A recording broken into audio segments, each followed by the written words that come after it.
ಚಣು ನಾದ ಮಂದಿರದ ವೇದದಿಂಚರದ ಮದುವೆ ಮಂಟಪದಲ್ಲಿ ನಲಿದವು ಲಕ್ಷ ದಕ್ಷತೆ ಪಡೆದವು ಧಾನ್ಯಧನ್ಯತೆ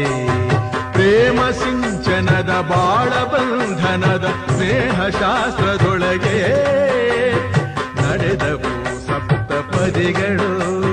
ಸಂದವು ಸಕಲ ತಿಥಿಗಳು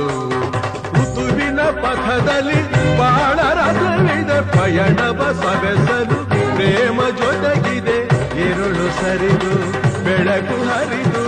ಕನಸು ಮುಗಿದು ಮನಸ್ಸು ಚಿಗಿದು ಅಧಿಗಮಪ ಪದನಿಸ ಸಂಚಾರದಲ್ಲಿ ಮೇಘ ಬಂತು ಮೇಘ ಮೇಘ ಬಂತು ಮೇಘ ಮೇಘ